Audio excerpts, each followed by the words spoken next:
जय हिंद। जैसा कि आपको पता है कि हम लोग मैथ प्रैक्टिस सेट हल कर रहे हैं। अब मैथ प्रैक्टिस सेट क्यों हल किया जा रहा है? ताकि जो भी आगामी परीक्षाएं आपके सामने हैं आपको उसमें सफलता मिले।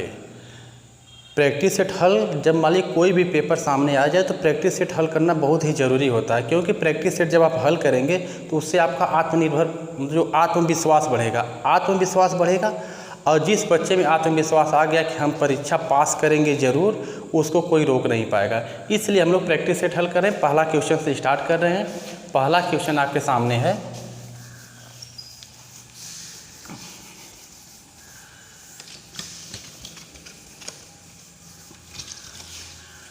देखिए पहला क्वेश्चन आपके सामने है, कह रहा है उस वर्ग का क्षेत्रफल क्या होगा। क्वेश्चन को ध्यान से देखिएगा।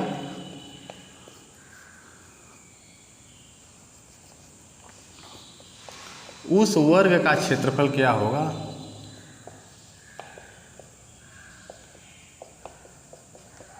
उस वर्ग का क्षेत्रफल क्या होगा जो 16 पाई परिधि वाले वृत्त के अंतः में स्थित है। जो 16 पाई परिधि के वृत्त के अंतः में स्थित है। अंतः में स्थित है। क्वेश्चन को ध्यान से देखिएगा। क्वेश्चन है उस वर्ग का क्षेत्रफल क्या होगा जो 16 पाई परिधि वाले वृत्त के अंतः में स्थित है। विकल्प आपके सामने है 256, 64 और है 32, 128। हाँ, इस क्वेश्चन को देखने के लिए देखिए सबसे पहले कह रहा है उस वर्ग का क्षेत्रफल क्या होगा। मान लीजिए देखिए कोई ये वर्ग है। वर्ग का आपको पता होना चाहिए कि वर्ग किसे कहते हैं, जिसकी सभी भुजाएं बराबर हो उसे हम वर्ग कहते हैं। तो उस वर्ग का क्षेत्रफल क्या होगा, यानी इसका क्षेत्रफल पूछ रहा है। इसका क्षेत्रफल जब पूछ रहा है तो हमको पता है क्षेत्रफल बराबर क्या होता है, भुजा का वर्ग। अब कह रहा है कि जो 16 पाई परिधि वाले वृत्त के अंतः में स्थित है, यानी यह जो है किसी वृत्त के अंदर स्थित है। साफ साफ हम इधर आपको ग्राफ बना रहे हैं। मान लीजिए कोई वृत्त है। अब वृत्त में इस तरह करके कोई वर्ग है, यह वर्ग है और कह रहा है इसी का क्षेत्रफल बताना है। अब देखिए वर्ग का क्षेत्रफल के लिए दो चीज़ पता होनी चाहिए, तो भुजा पता रहे या तो विकर्ण पता रहे। भुजा पता रहेगी तो भुजा का वर्ग कर लेंगे, और क्षेत्रफल पूछे भुजा न पता रहे विकर्ण पता रहे तो क्या करते हैं, विकर्ण का वर्ग बटा 2 करते हैं। यह दो सूत्र की आवश्यकता है। तो अब देखा जाए इसमें क्या आपको भुजा मिलेगी कि विकर्ण मिलेगा। तो देखिए कह रहा है उस वर्ग का क्षेत्रफल क्या होगा, यानी जो इसके अंदर वर्ग है इसका क्षेत्रफल पूछ रहा है जो 16 पाई परिधि वाले वृत्त के अंतः स्थित है। यानी जो यह वृत्त है यह वाला, इसकी परिधि दे दिया है, यह वाली स्थिति परिधि है। यानी आपको पता होना चाहिए जब वृत्त को हम चारों ओर से इस तरह करके घेर लेते हैं तो यही क्या होता है, परिधि। अब देखिए परिधि बराबर क्या होगा, 2 पाई r, यह सूत्र होता है, इसको आपको याद रखना है। अब परिधि की जगह बोला है कि 16 पाई, तो हम यहाँ पर रख देंगे 16 पाई। यह 2 है, पाई इधर पाई रहेगा और r। तब इसको जब हम हल करेंगे तो पाई से पाई कैंसिल, 2 से काटेंगे, 2 8 16, यानी r हो गई, यानी त्रिज्या हो गई 8। अब देखिए अगर यह वृत्त है तो आपको पता है वृत्त में त्रिज्या होती है। देखिए यह त्रिज्या 8 है तो यह भी त्रिज्या 8 हो जाएगी, क्योंकि वृत्त की कोई भी त्रिज्या कहीं भी खींचेंगे सब 8 होगी। तो यानी यह त्रिज्या 8 है तो यह भी त्रिज्या 8 हो गई, और यह मिल गया तो यही तो इस वर्ग का क्या हो गया, विकर्ण। और जब विकर्ण पता चल गया तो हम आंसर बता सकते हैं। क्षेत्रफल हम किस पर लगाएंगे, इस पर। तो विकर्ण का वर्ग, विकर्ण कितना हो रहा है, यानी त्रिज्या, यानी यहाँ से लेके यहाँ तक 8 है तो यहाँ से लेके यहाँ तक भी 8 हो जाएगी, यही तो विकर्ण है। तो करेंगे 8 का वर्ग मतलब 8 गुणे 8 बटा 2, काट दीजिए, 2 चौको 8। तो ठीक है, 2 चौको 8 हो गया। अब इसको विकर्ण का वर्ग, हमको थोड़ा ध्यान देना है कि त्रिज्या 8 आई है ना, तो देखिए अगर ये 8 हो जाएगी त्रिज्या तो यह अभी 8 हो जाएगा ना। तो देखिए सॉरी थोड़ा सा यहाँ मिस्टेक हो गया है, 8 यह है तो 8 यह है, कुल मिला के विकर्ण क्या हो गया 16, यानी विकर्ण की जगह क्या रखेंगे 16 गुणे 16/2। अब 2 से काट दीजिए, 2 8 16 और 16 का 8 में गुणा करेंगे। जब 16 का 8 में गुणा करेंगे तो ये आपका आ जाएगा 128 वर्ग आंसर है। 128 वर्ग सेंटीमीटर इसका आंसर आएगा। हमको लग रहा है क्वेश्चन समझ में आ गया होगा। देखिए यह वर्ग और वृत्त दोनों का मिक्सचर है। कह रहा है वृत्त के अंदर वर्ग है, इसका क्षेत्रफल पूछ रहा है। अब जब वर्ग का क्षेत्रफल निकालना तो हमको 2 चीज़ पता होना चाहिए, या तो भुजा पता रहे या तो विकर्ण पता रहे। तो हम इसके परिधि के माध्यम से इसकी त्रिज्या निकालने हैं। जब यह त्रिज्या 8 है तो यही 8 इधर हो गया, कुल मिला के 16 हो गया। तो हमको एक चीज़ पता चल गया, इस वर्ग का विकर्ण क्या है 16। अब सूत्र देखिए, विकर्ण का वर्ग यानी 16 × 16/2 कैलकुलेशन करेंगे तो 128। विकल्प आपका पहला सही है, सॉरी पहला नहीं, चौथा वाला विकल्प आपका सही है। इसकी शॉट लेना ले लीजिए, इसके बाद हम अगला देखेंगे क्वेश्चन।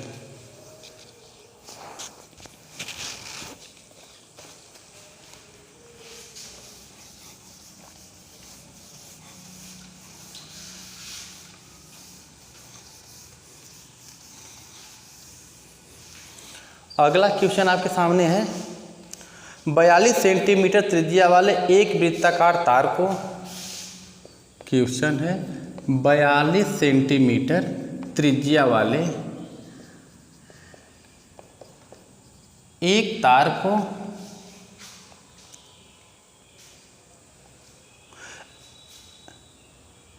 42 सेंटीमीटर त्रिज्या वाले एक वृत्ताकार तार है, वृत्ताकार तार को, एक वृत्ताकार तार को एक आयत के रूप में मोड़ा गया, एक आयत के रूप में मोड़ा गया,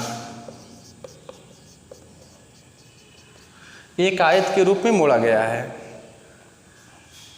जिसकी भुजा 6:5 है, जिसकी भुजा 6:5 है।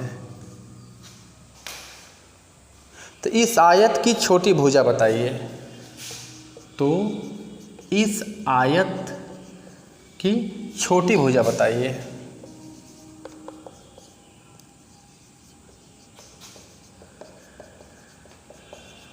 विकल्प आपके सामने रहेगा 60, 30, 25, 36।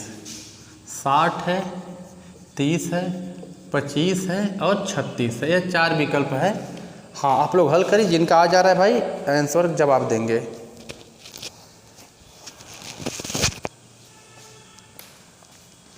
हाँ अब देखिए क्या क्वेश्चन है, 42 सेंटीमीटर त्रिज्या वाले एक वृत्ताकार तार, भले कोई देखिए वृत्ताकार तार है, इसकी त्रिज्या बता रहा है कि 42 है।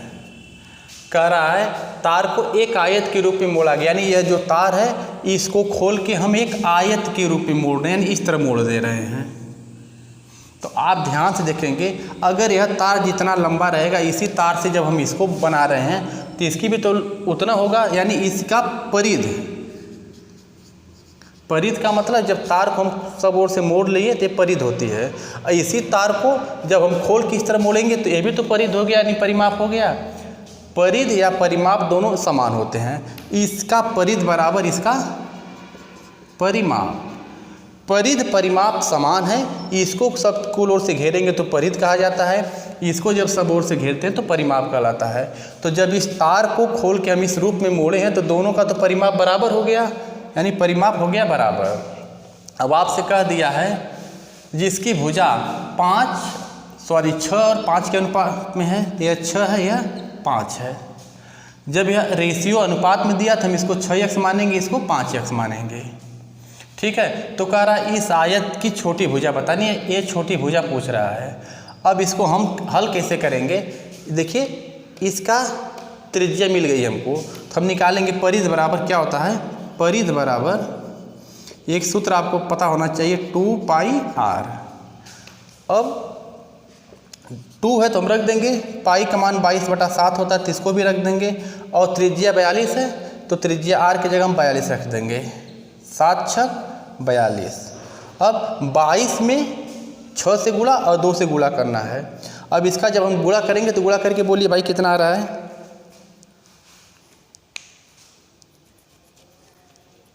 264 आएगा, ठीक 264 आ रहा है। आप गुणा कर लीजिएगा, 6 दूना 12, 12 गुणे 22 कर लीजिएगा तो 264 आ गया। ये 264 क्या आ गया, इसकी परिधि आ गई। इसकी जब परिधि आ गई तो ये तो इसका परिमाप होगा। परिमाप बराबर क्या होता है, आयत में 2 कोष्ठ में लंबाई प्लस चौड़ाई। अब देखिए परिमाप की जगह हम क्या रखेंगे, 264। 264 यहाँ पर रहेगा 2, लंबाई 6x और प्लस चौड़ाई 5x है। इसको हम कैलकुलेशन कर लेंगे, 2 से काटेंगे तो 2 1 कम 2, 2 3 6, 2 दूना 4, यह कट गया। इधर क्या हो गया, 6 5 11x। अब 11 से काटेंगे तो 11 1 कम 11, 11 दूना 22, यानी x बराबर आ गया 12। हमसे क्या पूछा है, इस आयत की छोटी भुजा बताइए। छोटी भुजा यह है ना, तो 5 है, 5 रखेंगे और गुणे यहाँ x का मान हम लाए हैं 12, 12 से गुणा कर देंगे, 12 पचे 60। यही आंसर आपका है, विकल्प आपका पहला सही है। स्क्रीनशॉट जिसको लेना ले लीजिए, इसको अगला क्वेश्चन देखेंगे हम लोग।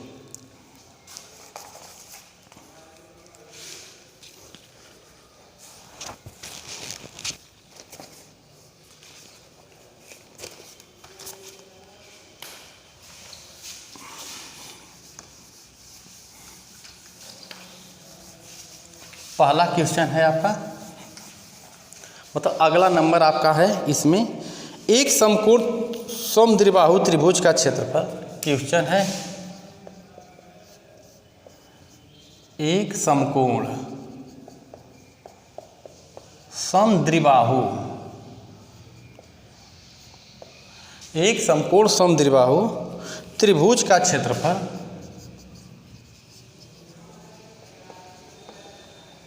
200 वर्ग सेंटीमीटर है, तो कर्ण की लंबाई बताइए। तो कर्ण की लंबाई बताइए। विकल्प आपके सामने है। पहला है 20 कर्ण में 2 सेंटीमीटर, दूसरा विकल्प है 10 कर्ण में 6 सेंटीमीटर, तीसरा विकल्प है 20 कर्ण में 6 सेंटीमीटर और अगला विकल्प है कर्ण में 2 सेंटीमीटर। यह 4 विकल्प है।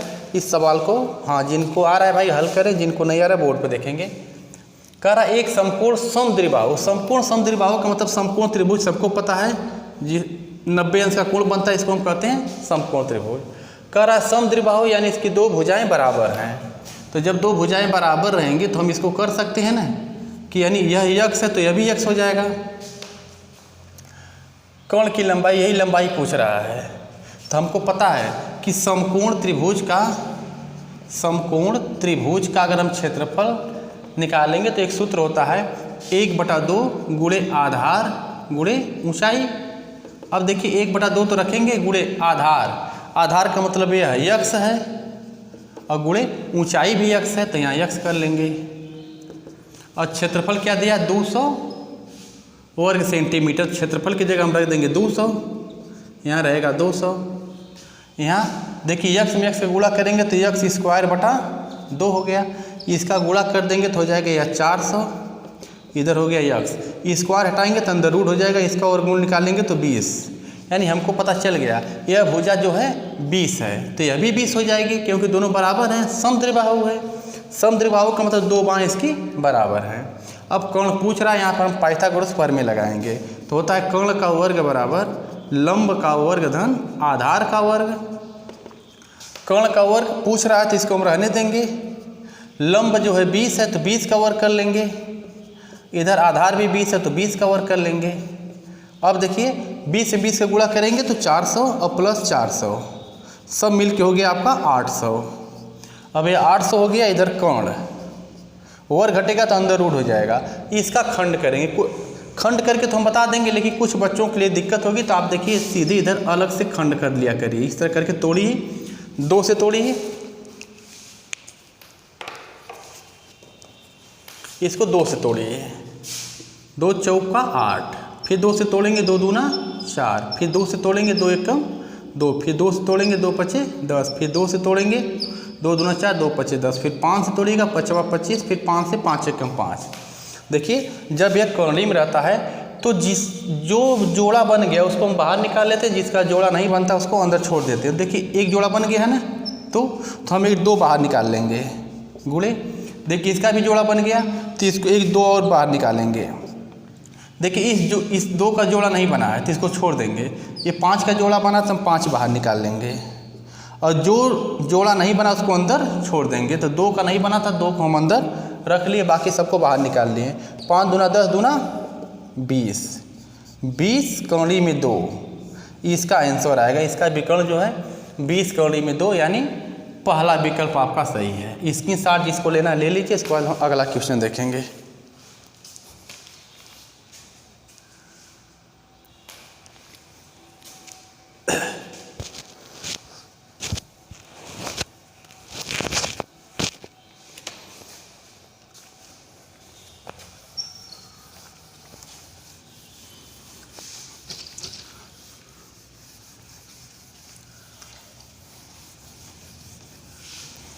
अगला क्वेश्चन आपके सामने है।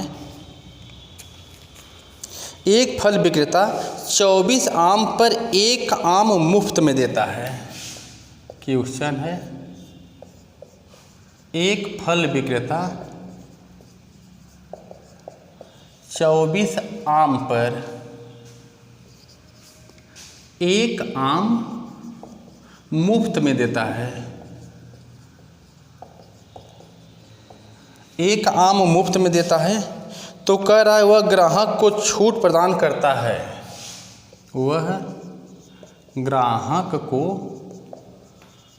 छूट प्रदान करता है। विकल्प आपके सामने है 12%, 4%, 1%, 4 सही 1/6%। कितना करता है? जिनका आंसर आ रहा है, जिनको आ रहा है अपना हल करें, जिनको नहीं आ रहा ध्यान दीजिएगा।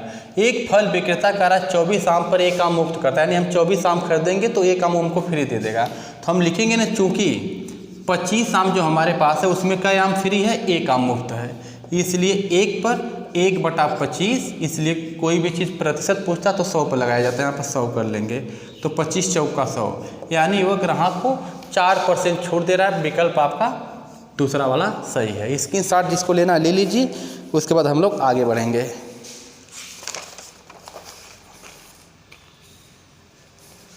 हाँ, अगला क्वेश्चन हम नीचे यहाँ हल कर दे रहे हैं।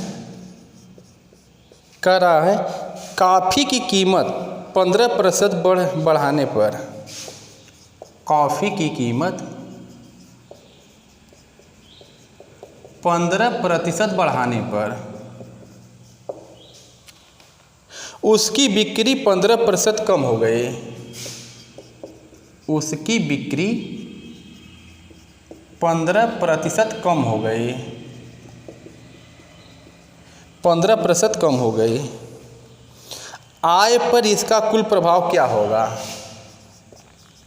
आय पर कुल प्रभाव क्या होगा?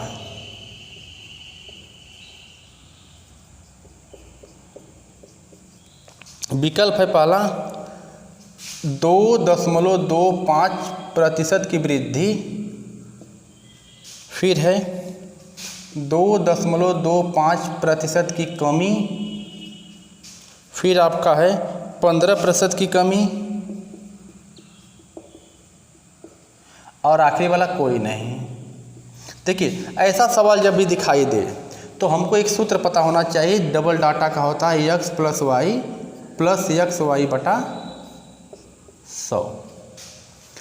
यहाँ पर प्लस माइनस, जब बढ़ोतरी बोलेगा तो प्लस और घटोतरी बोलेगा तो माइनस। तो कह रहा है कॉफ़ी की कीमत में 15% बढ़ाने पर, पहले बोला है बढ़ाने पर ना, तो देखिए x जो है इसको हम रखेंगे 15, और फिर कह रहा है उसकी बिक्री 15% कम हो गई, घटोतरी हो रही है, इसको लिखेंगे माइनस। यानी एक चीज़ ध्यान देना है, अगर बढ़ोतरी बोले तो प्लस और घटोतरी बोलेगा तो माइनस, और प्लस इधर हम करेंगे तो हो जाएगा 15 गुणे माइनस 15/100। प्लस 15 माइनस 15 कैंसिल हो जाएगा। 15 में 15 गुणा करेंगे तो हो जाएगा 225, ऋण चिन्ह रहेगा माइनस का और बटा 100 है। नीचे 2 जीरो है तो 2 अंक पर दशमलव लगा देंगे, यानी 2.25 यह ऋण है, यह आपका आंसर आएगा। अब देखिए ऋण का मतलब होता है कमी, यानी 2.5% की कमी आएगी, आपका विकल्प दूसरा सही है। इसकी शॉट लेना है ले लीजिए भाई, उसके बाद हम लोग आगे देखेंगे अगला क्वेश्चन।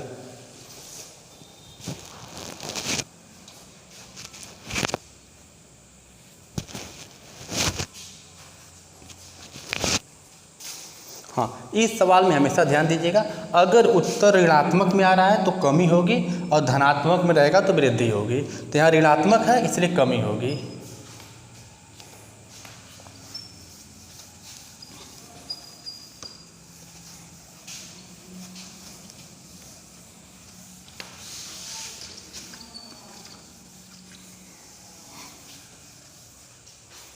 अगला क्वेश्चन आपके सामने है, कह रहा है 300 मीटर की दूरी तय करने के लिए, क्वेश्चन है 300 मीटर की दूरी तय करने के लिए 300 मीटर की दूरी तय करने के लिए 100 सेंटीमीटर व्यास वाला पहिया, 100 सेंटीमीटर व्यास वाला पहिया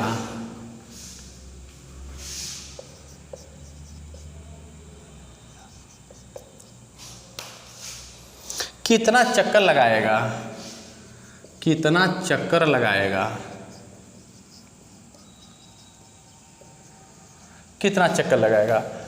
अब जहाँ चक्कर वाली, चक्कर का मतलब एक चक्कर, एक फेरा, इसको हम चक्कर कहते हैं, यानी यहाँ से लेके अगर एक चक्कर इस तरह घूम दिए तो इसको एक चक्कर कहेंगे।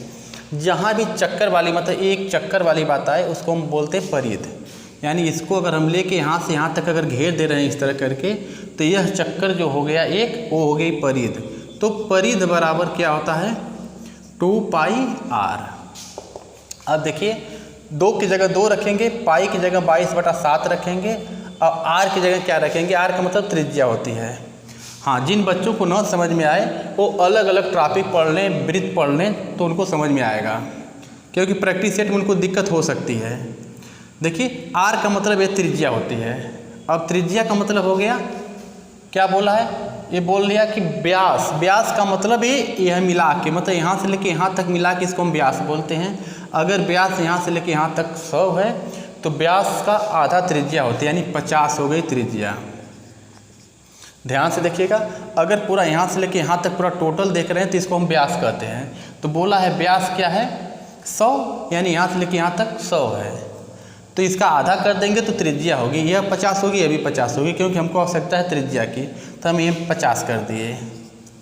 बस ध्यान दीजिएगा, यह परिध हो गई। परिध का मतलब इसका एक चक्कर, एक राउंड जो इस तरह हो रहा है, यह कितना है 2 × 22/7 × 50, यह परिध हो गई।